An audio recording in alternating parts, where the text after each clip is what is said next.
You know, there are American heroes who don't like this idea. Neil Armstrong, Gene Cernan have both testified against commercial spaceflight in the way that you're developing it, and I wonder what you think of that. I was very sad to see that, because those guys are, those guys are heroes of mine, so it's really tough. I wish they would come and visit and see the hardware that we're doing here. And I think that would change their mind. They inspired you to do this, didn't they? Yes. And to see them casting stones in your direction. It's difficult. Did you expect them to cheer you on? So they're hoping they would. What are you trying to prove to them? What I'm trying to do is to make a significant difference in spaceflight and help make spaceflight accessible to almost anyone. And I would hope for as much support in that direction as we can receive. Yeah, 2008, we had the third consecutive failure of the Falcon 1 rocket for SpaceX. Tesla almost went bankrupt. We closed our financing round 6 p.m. Christmas Eve, 2008. It was the last hour of the last day that it was possible. We would have gone bankrupt 2 days after Christmas otherwise. And I got divorced. That was like rough, man. Living in scar tissue there. I gave basically both SpaceX and Tesla from the beginning a probability of less than 10% of likely to succeed. In the beginning, I wouldn't even let my friends invest because I didn't want to lose their money. I thought it was like, I'd rather lose my own money. We almost did die at SpaceX actually. So I budgeted for 3 flights. Technically, I did have a plan where I had the money from PayPal. I had like about 180 million from PayPal. And I thought, I'll allocate half of that to SpaceX and Tesla and Solar City, and that should be fine. I'll have 90 million, like just lots, But then what happened is things cost more and took longer than I thought. So I had a choice of either put the rest of the money in or the companies are going to die. And it's like, so I ended up putting all the money in and borrowing money for rent from friends. When I was young, I didn't really know what I was going to do when I got older. People kept asking me, but then eventually I thought that the idea of inventing things would be really cool.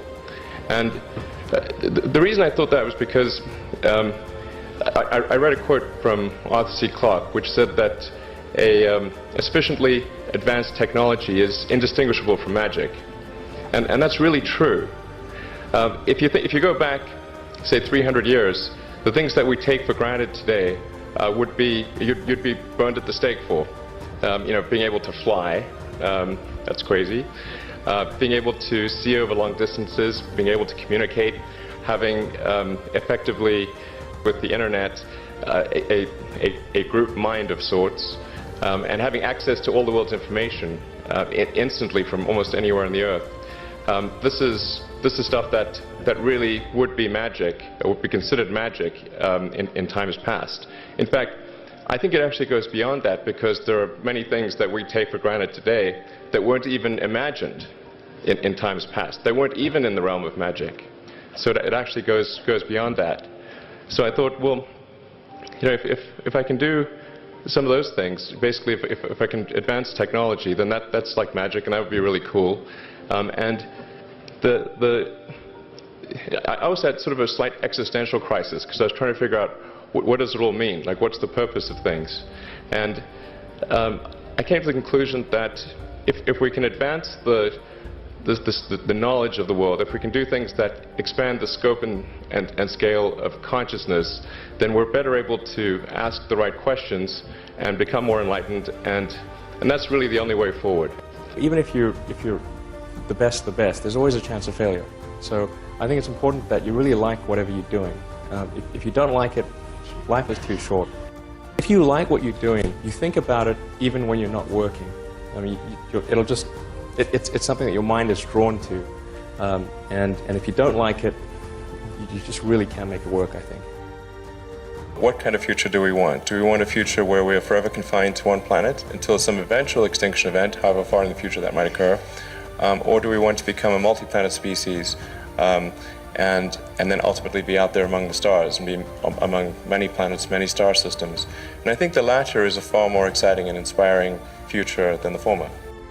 Mars is the next natural step. In fact, it's the only planet we really have a shot at establishing a self-sustaining city on. Once we do establish such a city, there will be a strong forcing function for the improvement of spaceflight technology that will then enable us to establish colonies elsewhere in the solar system and ultimately extend beyond our solar system. What gets me more excited is the fact that this would be an incredible adventure. I mean, it'd be like the greatest adventure ever. And it would be exciting and inspiring. And there need to be things that excite and inspire people. Yeah. You have to be, reasons why you get up in the morning. It can't just be solving problems. It's got to be, something great's going to happen in the future. It's really a mindset. You have to decide, we're going to try to do things differently. Well, provided that they're better. You shouldn't do things differently just because they're different. They need to be different and better. But I think you just have to sort of decide, let's think beyond the normal stuff and have an environment where that sort of thinking is encouraged and rewarded, and where it's okay to fail as well. Because when you try new things, you try this idea, that idea, well, a large number of them are not going to work. And that has to be okay. If every time somebody comes up with an idea, it has to be successful, you're not going to get people coming up with ideas. SpaceX is alive by the skin of its teeth, so is Tesla. If things had just gone a little bit the other way, both companies would be dead. And I had, like, one of the most difficult choices I have ever faced in life was in 2008. I think I had maybe $30 million left, or $30 or $40 million left in 2008. And I had two choices. I could put it all into one company, and then the other company would definitely die, or split it between the two companies. But if I split it between the two companies, then both might die.